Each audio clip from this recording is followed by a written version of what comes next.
ইমামে হুসাইন, হযরত ইমামে হাসান আল্লাহ পাক জিনাদেরকে এত ভালোবাসতেন, এত পিয়ার করতেন। হযরত খাতুনে জান্নাত যখন ঘুমিয়ে পড়তেন বা নামাজে দাঁড়িয়ে দাঁড়িয়ে নামাজ পড়তে থাকতেন, হাসান হোসেন যখনই কেঁদে উঠতো আল্লাহ পাক সঙ্গে সঙ্গে জিবরাইল আলাইহিস সালামকে পাঠিয়ে দিত। ও হযরত জিবরাইল দুনিয়া জমিনে যায়, আমার হাসান হোসেন তারা কাঁদে, এদিকে খাতুনে জান্নাত নামাজের মধ্যে দাঁড়িয়ে রয়েছে। ও হযরত জিবরাইল হাসান হোসেনকে গিয়ে আপনারা সান্ত্বনা দেন। এ যুবকেরা, তরুণেরা, বাপেরা, সেই ইমামে হাসান হোসেন এজিদের বিরোধী করেছিল, এজিদের অন্যায়ের বিরুদ্ধে বলেছিল, এজিদের সন্ত্রাসীর বিরুদ্ধে বলেছিল, এজিদের জুলুমের বিরুদ্ধে বলেছিল। এ যুবকেরা, আল্লাহ নবী, নূহ নবী, দয়া নবী যে ইমামে হাসান হোসেনকে এই ঘোষণা দিয়েছে, ছোটবেলাতেই নবী আমার জানিয়ে দিয়েছে ইমামে হাসান হোসেন হলো আল্লাহ পাকের জান্নাতি যুবকদের সরদার।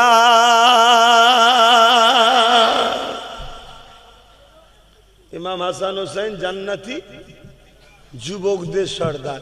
জান্নাতে কোনো বুড়ো যাবে? জান্নাতে সবই তো যুবক যাবে, বুড়োকে যুবক করে দেবে। তাহলে হাসান হোসেন কাদের সর্দার? হ্যাঁ, সবার সর্দার। আচ্ছা বলুন তো ভাই, দুনিয়ায় যদি কাউকে একটা চেয়ারম্যান করা হয়, একটা প্রধান করা হয়, বা একটা কোন স্কুলের কিছু দায়িত্ব দেওয়া হয়, তার হাতে পাওয়ার থাকে, সে যাকে খুশি স্কুলে নিতে পারে, যাকে খুশি বাধা দিতে পারে, কোনো বাচ্চা ভুল করলে টিসিও দিতে পারে, করে না? করে না? যে প্রধান তারও ক্ষমতা থাকে, যে চেয়ারম্যান তারও ক্ষমতা থাকে না? থাকে না? দুনিয়া যদি সামান্য পদের এই ক্ষমতা হয়, আল্লাহ যাকে ক্ষমতা দিচ্ছে জান্নাতের সরদার, এমনি এমনি নাকি? তাদের ক্ষমতা আছে না নাই? অতএব ইমাম হাসান হোসেন যাকে চাইবে জান্নাতে রাখবে, যাকে চাইবে বার করে দেবে। তো বলুন, এজিদের পক্ষে থাকে আর জান্নাতে যাওয়া কি যাবে? এজিদ কাকে বলে?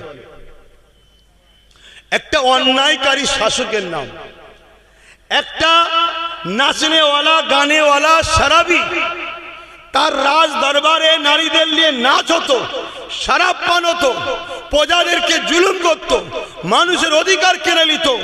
এজিদের বিরুদ্ধে কেউ কথা বললে এজিদ তাকে হত্যা করত, তাকে জুলুম করত, তাকে মারত। এইরকম একটা ভয়ঙ্কর অত্যাচারী শাসকের নাম হলো এজিদ। শুনছেন? আর ইমাম হুসাইন কার নাম? গরিবের পক্ষে, ইনসাফের পক্ষে, মানবতার পক্ষে, ন্যায়ের পক্ষে, সত্যের পক্ষে, মজলুমের পক্ষে, নানা দিনকে বাঁচাবার পক্ষে। জোরে বলুন সুবহানাল্লাহ। কারবালা কি সেদিনই শুরু সেদিনই শেষ? কারবালা আজও হবে, যুগে যুগে কারবালা হচ্ছে, যুগে যুগে হোসাইনিও আছে, এজিদিও আছে। তোমরা কোন দিকে? জোরে বলো। হোসাইনি কখনো জালিম হতে পারে না, হোসাইনি কখনো চরিত্রহীন হতে পারে না, হোসাইনি কখনো গরিবদের লুটতে পারে না, হোসাইনি কখনো সারাবি হতে পারে না, হোসাইনি কখনো মানুষের উপর অত্যাচার করতে পারে না। হোসাইনি তো জুলুমকে মিটাবার নাম, অত্যাচারকে মিটাবার নাম, ন্যায়কে প্রতিষ্ঠিত করার নাম। তোমরা যদি বলো আমরা হোসাইনি, তাহলে তোমাদের ঘরে বুকের তাজা খুন দিয়ে হলো অন্যায়কে মিটাতে হবে, জুলুমকে মিটাতে হবে, নারীর অধিকার দিতে হবে, মানুষের মর্যাদা দিতে হবে, এতিমের অধিকার দিতে হবে। এক কথায় আজকের এজিদিদের বিরুদ্ধে তোমাকেও লড়াই করতে হবে, তবেই তো তুমি হোসাইনি। আর না হয় মুখে দাবি করে লাভ নাই। শুনছেন তো নাকি? আমি দুটো হোসাইন হুজুরের ওয়াকিয়া বলে চলে যেতে পারতাম, আমার কোনো দুশ্মন হতো না। উপরন্তু আজকের এজিদরাও বলতো ঠিক আছে, আব্বাস সিদ্দিকী আসলে আমাদের আপত্তি নাই। শুনছো তো নাকি? কিন্তু বাপ, আমিও দাবি করি আমি হোসাইনি। আমিও দাবি করি আমি আব্বাস হোসাইনি। আর আমি যদি অন্যায়ের সঙ্গে হাত মিলাই, সামান্য একটা গাড়ির জন্য, সামান্য একটা বুলু আলো জ্বলবে, সামান্য সামনে দুটো পুলিশ ভ্যান, পিছনে দুটো পুলিশ ভ্যান, কিছু টাকা পাবো, 3000 টাকা মাইনে, 1000 টাকা ভাতা, কিছু তেরপল, চাল, আলু, পেঁয়াজ। শুনছো তো নাকি? তাহলে কিসের হোসাইনি আমি? আরে বড় দুঃখ এ সমাজের উলামারা, আলেমরা, পীর পীরজাদারা শুধু ফোন করে বলে দিচ্ছে একটা ফরচুনার পাঠিয়ে দাও, আমি আছি। একটু মাথায় আলোটা লাগালে আর একটু ভালো হয়। আজকের এজিদ গুলো দেখছে দালাল তো ভালোই পেয়েছি রে, অল্প পয়সায় কাজ মিটছে। দালাল পীর, দালাল পীরজাদা, দালাল মুফতি, দালাল মাওলানা, দালাল ইমাম, যারা আমার নবীর দ্বীনটাকে ধ্বংস করছে, এই যুব সমাজের ভবিষ্যৎকে ধ্বংস করছে, এই বাচ্চাগুলোর ভবিষ্যৎকে ধ্বংস করছে। এই সমাজ আজকে ধ্বংস হয়ে যাচ্ছে। আজকে এই দালাল পীর পীরজাদা মুফতি মাওলানার মুখে কোনো কথা নাই। এরাও বলে আমরা হোসাইনি, বললে হবে না। হোসাইনির কাজ হলো এজিদিদের বিরুদ্ধে কথা বলা। তাতে যদি ধর থেকে কল্লা আবার যাবে। কারবালা হয়েছে, কারবালার আখেরি মাঠ বাকি আছে। লড়াই তো যুগে যুগে হচ্ছে। আখেরি মাঠে ইমাম মেহেদীর নেতৃত্বে হোসাইনি তো ফাতেহা। বলুন সুবহানাল্লাহ, আরো জোরে বলুন সুবহানাল্লাহ।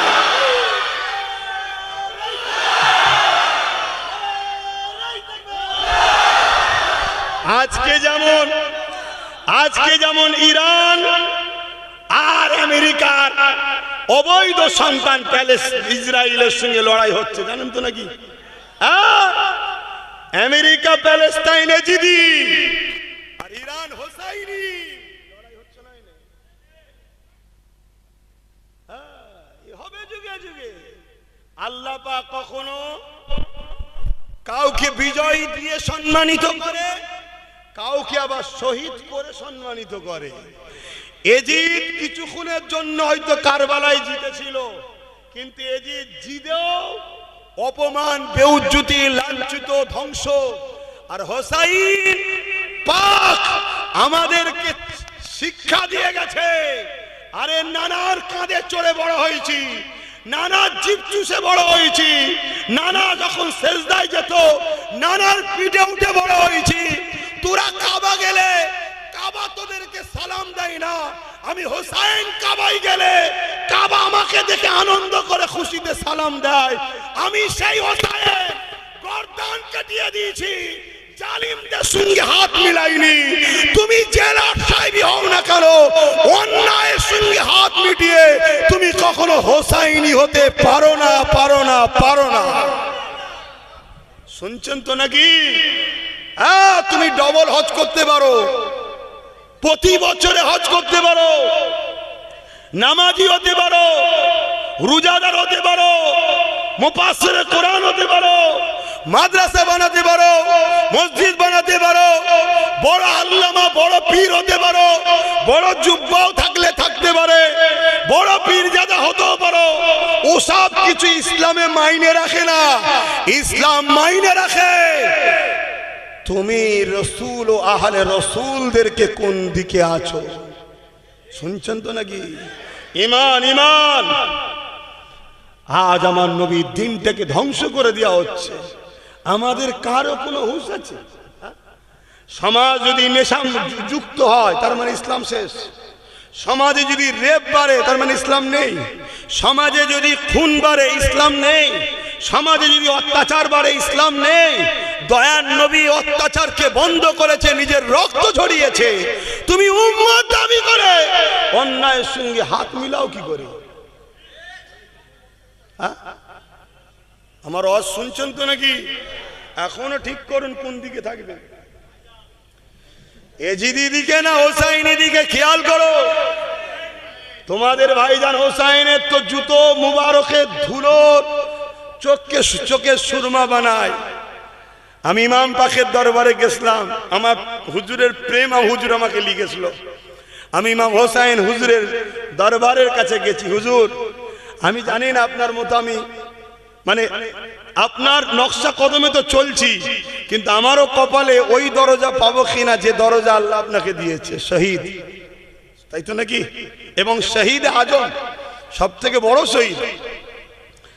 তবে হুজুর দোয়া করেন হকের উপরে থেকেই যেন মরণটা হয়, বলুন আল্লাহুম্মা আমিন। হ্যাঁ রে বাবা রে, পূর্ব আব্বাস সিদ্দিকী, আমার যদি মরণ আজকেই থাকে তোমাদের মল্লিকপুরে আজকেই হবে। এটা নিয়ে চিন্তা করে কিছু লাভ নেই, পুরো পৃথিবীর ফোর্স নিয়ে সময় বাঁচাতে পারবে না। আর আজকে যদি আমার মরণ না থাকে, পুরো পৃথিবীর সব কিছু পরমাণু থেকে শুরু করে সপও যদি মারে, সব মরে গেল, আমি ঠিক বেশ থাকবো। এই ইমানটা নয়, এই বিশ্বাসটা না বলে ইমান, এইভাবে আল্লাহর উপর ভরসা করতে হয়। তাহলে যিনি মুখ দিয়েছে তিনি খাওয়াবে, কিছুদিন হয়তো একটু পরীক্ষা নিচ্ছে। গুটি কত জলসা যখন প্রথম প্রথম কাটছিল, মন খুব খারাপ, এই জলসা কোনো কেটে যাচ্ছে হক কথা বলার জন্যে, শুনছেন তো নাকি? যদি পাস স্লিপ হয়ে যেত, এ দরকার নেই, আমি ফোনটা করি, আমায় বেশি কিছু করতে হবে না, আমার ওই সামনে 4টে গাড়ি পিছনে 4টে গাড়ি দেবে, লাল আলো দিলেই হয়ে যাবে, তাহলেই তো ব্যাস এজিদ হয়ে গেলাম। কি না, আল্লাহ আমায় বাঁচিয়েছে। কে বাঁচিয়েছে? সব সময় আল্লাহর কাছে সাহায্য চাও, আল্লাহ আমি যেন লোভে না পড়ে যাই, ধ্বংস না হয়ে যায়। খোদা তোমার পরীক্ষায় ধৈর্যের সাথে যেন কামিয়াবি হতে পারি, এই দোয়াটা চাইবে কার কাছে? আল্লাহ। পরীক্ষা তো তুমিই নেবে, আর পাশও আল্লাহ তোমাকেই করাতে হবে, তোমার কাছেই সাহায্য চাইছি, কেন আমরা দুর্বল, আমরা দুর্বল। আহা বাবেরা, নওজওয়ানেরা, কারবালার ওয়াকি আমরা শুনেছি, কিন্তু কখনো কি শুনেছেন ওই কারবালার ময়দানে 13,000 আলেম হাফেজ মুফতি ছিল এজিদের পক্ষে? এই শুনেছো যুবকরা? একটু হাঁকি না বলেন, কার কাছে শুনেছি? আচ্ছা, আমার কাছে বাদ দিয়ে কখনো শুনেছি? তাহলে কি আমি আলাদা তারিখ পড়ি আর অন্য উলামারা আলাদা তারিখ পড়ে? না, আমি যদি ভুল বলতাম তাহলে তো উলামারা ধরা নিত, তারাও পড়েছে, বলে না, বলে না। বাপেরা মন দিয়ে শুনে রেখে দেন, নবী আমার জানিয়ে দিলেন আখেরি জামানাতে আসমানের নিচে জমিনের উপরে সব থেকে নিকৃষ্ট হবে একদল উলামা। কারা? প্যান্ট শার্ট পরা দাড়ি চাচা, কারা? সব উলামা বললে হবে না, একদল বলতে হবে। কেন? উলামাদের ঘরে এহেনত করলে কুফরি হয়, আল উলামা এহেনতুল কুফরুন, আর কুফরি হারে যদি মারা যায় সারা জীবন জাহান্নামে। শুনছেন তো নাকি? একদল।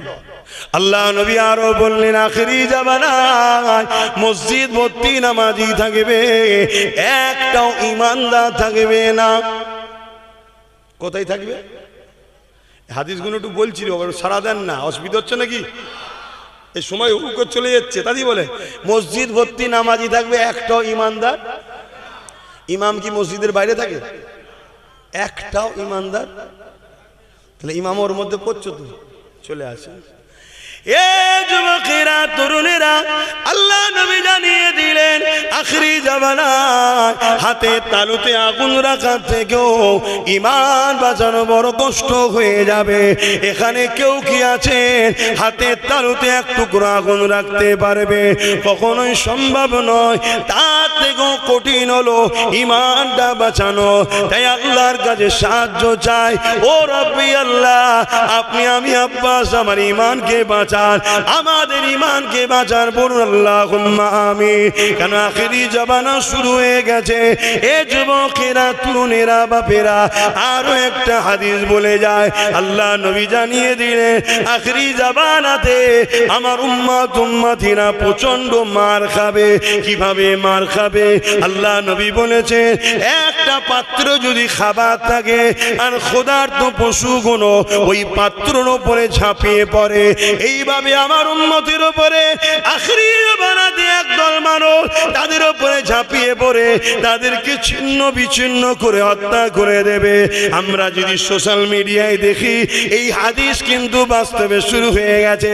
আমার পশ্চিম বাংলাতে বেলগাছিয়াতে গত কয়েক সপ্তাহ আগে মাত্র 3টে মুসলিম যুবক ছেলেরাতে 20-25 জনের ভিড় এমন করে ঝাঁপিয়ে পড়ল, তাদেরকে পিটিয়ে পিটিয়ে রক্তাক্ত করে দিল, কেননা তারা ছিল মুসলমান। এই জন্যে এ যুবকেরা, তরুণেরা, যুবকেরা 4টে হাদিস বললাম। প্রথম নম্বর হাদিস নবী আমার জানিয়ে দিলে আসমানের নিচে জমিনের উপরে সব থেকে নিকৃষ্ট হবে একদল উলামা। দ্বিতীয় নম্বর হলো মসজিদ ভর্তি নামাজি থাকবে, একটা ইমানদার থাকবে না। 3 নম্বর হলো হাতের তালুতে আগুন রাখার থেকেও ইমান বাঁচানো বড় কষ্ট হবে। 3-4 নম্বর হলো আমার উম্মতদের উপরে ক্ষুধার্ত পশুরা যেভাবে খাদ্যর উপরে ঝাঁপিয়ে পড়ে, আখরি জামানাতে আমার উম্মতদের উপরে এইভাবে ঝাঁপিয়ে পড়ে তাদেরকে হত্যা করবে, তারা প্রচুর মার খাবে। এ যুবকেরা, তরুণেরা, এর কারণটা কি? এবারে মিলিয়ে এলান আল্লাহ নবী জানিয়ে দিলে এ দুনিয়ার মানুষেরা শুনে রেখে দাও, অন্যায় দেখলে হাত দিয়ে তোমাদেরকে রুখতে হবে। যদি হাত দিয়ে রুখতে না পারো, মুখ দিয়ে তার প্রতিবাদ করো। যদি মুখে প্রতিবাদ করতে না পারো, অন্তর থেকে ঘৃণা করে দূরে সরে যাও। শুনছেন? তাহলে অন্যায় দেখলে কি করতে হবে? হাত দিয়ে রুখতে হবে। যদি হাতে ক্ষমতা না থাকে, মুখ দিয়ে প্রতিবাদ, মুখেও ক্ষমতা নেই, অন্তর থেকে ঘৃণা করে সরে যেতে হবে। এই 3টের মধ্যে কোনোটা যদি না থাকে, তার মধ্যে ঈমান নাই। 1 নম্বর ঈমান কি? হাত দিয়ে রুকা। 2 নম্বর ঈমান কি? মুখ দিয়ে প্রতিবাদ। 3 নম্বর ঈমান কি? খুবই দুর্বল কিন্তু ঈমান আছে। যেমন কচু পাতাতে পানি দিলে যেমন টলমল করে, ওই রকম ঈমান আছে কিন্তু খুবই দুর্বল। তারপরেও যদি ঘৃণা করে সরে যায়, ঈমান থাকবে। আর যদি 3টের মধ্যে কোনোটা না থাকে, ঈমান নাই। এখন আমি জানতে চাইছি, মসজিদ, মাদ্রাসা, কবরস্থান, ঈদগাহ, খানকা এগুলো আমাদের তো নাকি? এগুলো ইসলামের সম্পদ তো নাকি? ইসলামের পেহচান তো নাকি? আজ যদি কেন্দ্র সরকার ক্ষমতার জোরে আইন তৈরি করে মসজিদ, মাদ্রাসা, কবরস্থান, ঈদগাহ, খানকাকে ভাঙতে চায়, তাহলে ইসলাম অনুযায়ী ঈমানদার তো সে যে কেন্দ্র সরকার এই অন্যায় আইনের বিরুদ্ধে হাত দিয়ে লড়বে। শুনছেন তো? আগে বলুন, কেন্দ্র সরকার এই যে আইনটা করেছে, নাই করেছে না অন্যায় করেছে? তাহলে রাসূল বললেন অন্যায় দেখলে কি করতে হবে? হাত দিয়ে রুখতে হবে। তাহলে কেন্দ্র সরকারের এই কালা কানুনের বিরুদ্ধে হাত দিয়ে লড়াইয়ের দরকার আছে না নাই? যদি হাতে ক্ষমতা না থাকে, দ্বিতীয় ঈমান মুখ দিয়ে প্রতিবাদ। যদি মুখেও ক্ষমতা না থাকে, অন্তর থেকে ঘৃণা করা। যদি কেন্দ্র সরকারের কালা কানুনের বিরুদ্ধে কোনো মুসলমানের হাত দিয়ে লড়ারও ক্ষমতা নেই, মুখ দিয়ে লড়ারও ক্ষমতা নেই, অন্তর থেকে ঘৃণা করারও ক্ষমতা নেই, রাসূলুল্লাহর হাদিস অনুযায়ী তার মধ্যে ঈমান। জোরে বলুন। আমার কথা বলছি না, নবীর কথা বলছি। এই হাদিসটাকে কি আপনারা কেটে দেবেন নাকি? কোনো মুফতি সাহেব পৃথিবীতে কেউ পারবে? চলে আসুন। ঠিক তেমনই এই ওয়াকফ কালা কানুনের বিরুদ্ধে আমরা প্রতিবাদ করব, আন্দোলন করব। পশ্চিম বাংলার বুকেও আন্দোলনের দরকার আছে না নাই? যদি আন্দোলন না করি, প্রতিবাদ না করি, তাহলে তো রাসূলের হাদিস অনুযায়ী আমাদের ঈমান থাকবে না।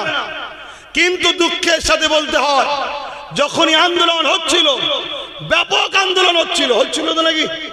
ব্যাপক আন্দোলন, ওই আন্দোলনকে হাতিয়ার করে কেন্দ্রের বিরুদ্ধে রাজ্যের পক্ষে দালালিটাও অনেকে করছিল, জানেন তো নাকি? কি তারপরেও আন্দোলন হচ্ছিল। সরল পিরান মুসলমান মসজিদকে ভালোবাসে, মাদ্রাসাকে ভালোবাসে, হয়তো হালকা বয়সে নামাজ কাজা করে কিন্তু মসজিদের জন্য জীবন দেবে। হালকা বয়সে হয়তো মাদ্রাসায় পড়তে পারে না অন্য লাইনে শিক্ষা অর্জন করেছে, কিন্তু মাদ্রাসার জন্য জীবনও দেবে, আছে না নাই? তারা সবাই আন্দোলনে ভিড় করছিল, ঠিক না বেটি? কিন্তু এই ভিড়টা দেখে একটা সমাজের মধ্যে কিন্তু ভয়ের কারণ হয়েছিল, যারা এ দেশকে মুসলিম মুক্ত করতে চাইছে। মাথায় ঢুকছে?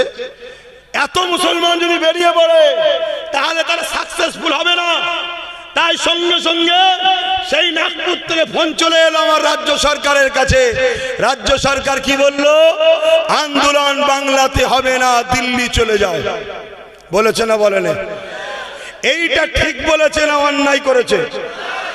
রাসূলের হাদিস অনুযায়ী অন্যায়কে কি দিয়ে রুখতে হবে? তাহলে রাজ্য সরকারের এই অন্যায়ের বিরুদ্ধে হাত দিয়ে লড়াইয়ের দরকার আছে না নাই? দ্বিতীয় নম্বর, যদি হাত দিয়ে লড়াই করতে না পারো, তার অন্যায়ের বিরুদ্ধে মুখ দিয়ে প্রতিবাদের দরকার আছে না না?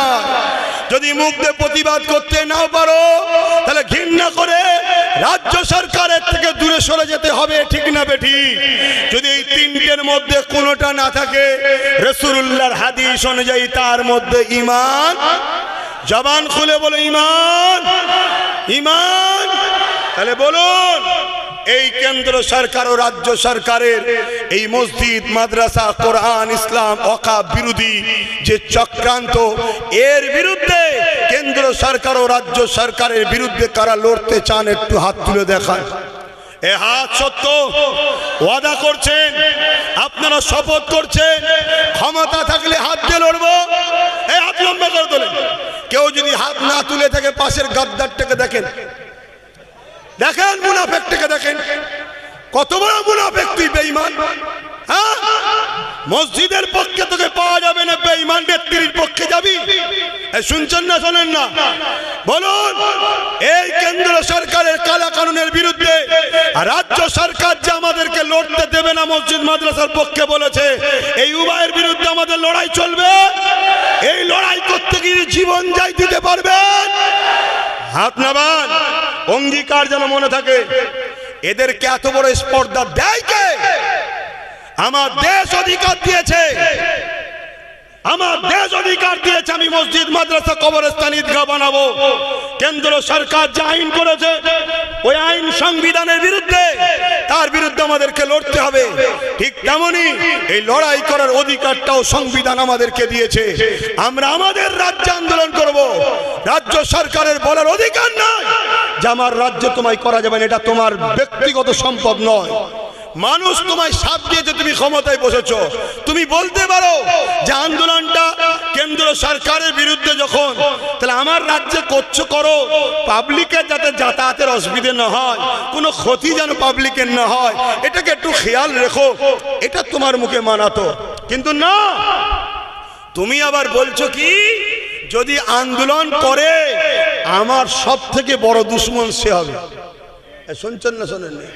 আমি আপনাদেরকে ওপেন ফতোয়া দিয়ে যাচ্ছি, যদি রাজ্য সরকার হতভাগা আকবরের মতো দালাল মুফতি মাওলানাদের দিয়ে ফতোয়া দিতে পারে দিক, আমি ওপেন ফতোয়া দিচ্ছি, রাজ্য সরকার যদি এই কথাকে উইথড্র করে না নেয় যে আমার ওটা বলা ভুল হয়েছিল, আমি এই কথাকে ফেরত নিলাম, যদি এই কথা না বলে কোন মুসলমান যদি রাজ্য সরকারকে সাপোর্ট করে, নবীর হাদিস অনুযায়ী তার ঈমান থাকবে না, থাকবে না, থাকবে না। সে যদি পীর হয়, বেঈমান পীর, পীরজাদা হয়, বেঈমান পীরজাদা, মুফতি হয়, বেঈমান মুফতি, ইমাম হয়, বেঈমান ইমাম। কোন মায়ের লাল থাকো, আমার ফতোয়া কাটে দাও। আমার নবীর দিনকে নিয়ে ছেলে খেলা হচ্ছে। তোমার এত বড় স্পর্ধা, আমার মসজিদের জন্য আমি কথা বলতে পারবো না, আমার মাদ্রাসার জন্য কথা বলতে পারবো না, আমার কবরস্থানের জন্য কথা বলতে পারবো না, এই বলার অধিকার আছে না না? হুঁশ করে কাজ করো মুসলমান, আর না হয় কি হবে শোনো।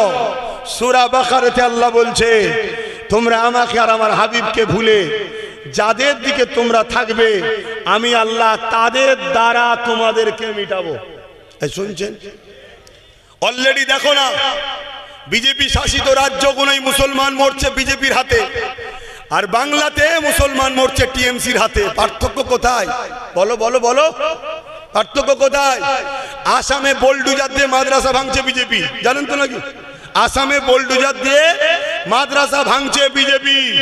আর আমার রাজ্যে রাজ্য সরকার মাদ্রাসা শিক্ষক বন্ধ করে দিচ্ছে। কেন শিক্ষক বন্ধ করছে? শিক্ষক না থাকলে ছাত্র থাকবে না, ছাত্র না থাকলে মাদ্রাসা বন্ধ। তাহলে ও প্রকাশ্য করছে, এ গোপনে করছে। ও প্রকাশ্য করছে কেন? ওর মুসলমান ভোটের দরকার নেই। ওখানে অমুসলিমদের ঘরে এক করে নিয়েছে বুঝিয়ে, এখানে এখনো অমুসলিমদের ঘরে এক করতে পারেনি। তাই 40% মুসলমানকে দরকার। তাই ঘুমটা দিয়ে আমাদের দরদি দেখিয়ে মাদ্রাসার শিক্ষা বন্ধ করে মাদ্রাসাকে ধ্বংস করছে। আর ভেতরে ভেতরে বিজেপির চাষ চলছে। কিন্তু খুব মাথায় ঢুকাও। আজান দিচ্ছে নাকি? যাক, আজানটা হয়ে যাক। যদি এই সুযোগে কারো অসুবিধা হয় চলে যেতে পারেন আজানের ওসিলায়। কেন আমরা শুনি যে আজানের সময় বালা পালায়। ভাই, আমি আমার জন্য কথা বলছি নাকি? আমি তো আল্লাহর ঘরের জন্য কথা বলছি। আল্লাহর ঘরের জন্য যদি কোনো মুসলমান কথা বলতে না দেয়, দেশে কিসের মুসলমান?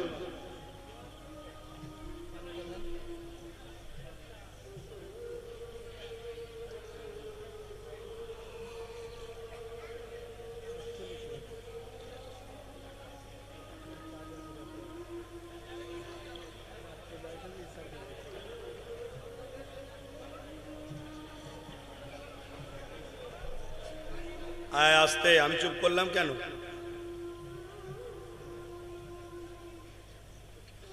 ঠিক আছে, রেডি কর।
আল্লাহু আকবার, আল্লাহু আকবার।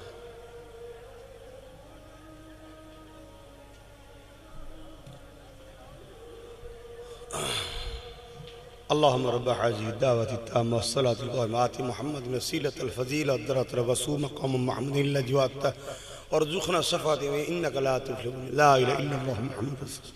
ভাইরা আমার, আজান হয়ে গেছে, নামাজ হবে, সংক্ষেপ করছি। তুমি বিরুদ্ধে বলতে যদি নাও পারো, তোমাকে তো অন্তর থেকে ঘৃণা করতে হবে নাকি? ঠিক না বেটি? তুমি তা না করে ইসলামের দুশ্মনকে সাপোর্ট করে ক্ষমতায় আনবে, আর সে ক্ষমতায় এসে বলবে এ মসজিদ মাদ্রাসা কবরস্থান হয়ে কথা বলা যাবে না, তাহলে তুমি বেঈমান। এজন্য নবী বলল মসজিদ ভর্তি নামাজি থাকবে ইমানদার। জোরে বলুন ইমানদার। আমি আবার বলে যাই, গুনার মাপ আছে, ইসলামের দুশ্মনী করলে মাফ নাই। মাথায় ঢুকিয়ে নাও। আজও যারা কেসের ভয়ে বেরিয়ে আসতে চাইলো বেরোতে পারছো না, প্রকাশ্য যদি নাও পারো দিল থেকে ঘৃণা করো। শুনছেন তো নাকি? আজ আমি প্রকাশ্য বেরোলে আমাকে জেল দিতে পারে, চেষ্টা হবে না। দিল থেকে তুমি ঘৃণা করো, ফাইসাল্লা তো আল্লাহ করবে, আমাকে দেখাবার তো দরকার নাই। কিন্তু এটা সত্য কথা তুমি জেনে রেখে দাও, অন্যায়কে হাত দিয়ে রুখতে হবে, না হয় মুখ দিয়ে রুখতে হবে, না হয় দিল থেকে ঘৃণা করতে হবে। কেন্দ্র সরকার মসজিদ মাদ্রাসা ওয়াকফের বিরুদ্ধে যে আইন করেছে অন্যায়, তারও যেমন মুখ দিয়ে হাত দিয়ে দিল থেকে ঘৃণার দরকার, ঠিক রাজ্য সরকার ওই অন্যায়ের বিরুদ্ধে আন্দোলনকে রুখে দিল, এরও বিরুদ্ধে ঘৃণা করা দরকার। তাই আজ যেসব উলামারা চাপে পড়ে হয়তো করতে পারছে না, দিল থেকে ঘৃণা করে, অবশ্যই তিনাদের ঈমান আছে কিন্তু দুর্বল। তাই আমি প্রত্যেকটা ইমামকে বলবো, প্রত্যেকটা আলেমকে বলবো, আল্লাহকে ভয় করেন। জ্ঞান দিচ্ছি না, আগিয়ে আসেন, প্রকাশ্য আসতে হবে না, গোপনে একবার আমার সঙ্গে দেখা করেন, কিছু আলোচনা আছে, যদি সাথ দিতে পারেন। আপনি ভাবছেন হুজুরের কথা শুনলে 3000 চলে যাবে, আমি আপনাকে 20,000 মাসের মাইনের ব্যবস্থা করে দেবো, সে রাস্তা আপনাকে দেখাবো। আসেন আসেন, আর যদি না আসেন আমি আপনাকে বলে যাই, বন্ধ তো আপনার হবেই একদিন, কিন্তু মসজিদের মধ্যে ঢুকে আপনাকে পুরানো হবে, তখন কেউ আপনার পাশে দাঁড়াবে না, কেউ দাঁড়াবে না, শুধু ভয় দেখানো হচ্ছে, ভয়। আরে ও চলে এলে, ডাকাত চলে এলে তোকে বাংলাদেশে পাঠিয়ে দেবে, গোশ খাওয়া বন্ধ করে দেবে, কেটে ফেলবে, মেরে ফেলবে। আরে দুজনে একই আরএসএস এর প্রোডাক্ট বিক্রি করছে। নাই বলো দিঘার মতো জায়গা, যেটা হলো বেড়াবার জায়গা ছিল সর্বধর্মের মানুষের, রাজকোষের টাকা, আমার ট্যাক্স তোমার ট্যাক্সের টাকায় ওই দিঘাতে রাজ্য সরকার মন্দির তৈরি করে তার প্রসাদ কি করছে? কিসের দ্বারা? রেশনের দ্বারা। বলো ইমাম সাহেব, মৌলভী সাহেব, পীর সাহেব, এটা খাওয়া হালাল? যদি হালাল নয়, মসজিদের বিরুদ্ধে কথা হয় না কেন? জলসাইয়ের বিরুদ্ধে কথা হয় না কেন? যেই সরকার আমাদের ঈমানকে লুটতে চাইছে, কেন? ঈমান থাকলে আমাদেরকে পরাজিত করা সম্ভব নয়, তাই বড় প্ল্যান করে আমাদেরকে বেঈমান বানাতে চাইছে। বলা দরকার আছে না? এই বলছে কেউ? খুব সাবধান, আখেরি জামানা। আমি আবার বলে যাচ্ছি, আবার অনেকে বলে আব্বাস সিদ্দিকী একা চিনলে কি করবে? আমাদের দিকে এতগুলো মুফতি মাওলানা হুজুর আছে, সংখ্যা যদি বেশি হওয়াতেই হক হয়, তাহলে আমি বলবো কারবালাতে ইমাম হোসাইন হুজুর ছিলেন 72 জন, আর এজিদ বাহিনী কত ছিল? 22,000। বলুন কত?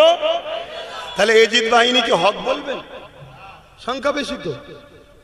এজিদ বাহিনীতে 7,000 আলেম ছিল, 3,000 হাফেজে কোরআন ছিল, 3,000 মুফতি ছিল। মনে থাকবে? 7,000 আলেম ছিল, 3,000 হাফেজ ছিল, 3,000 মুফতি ছিল।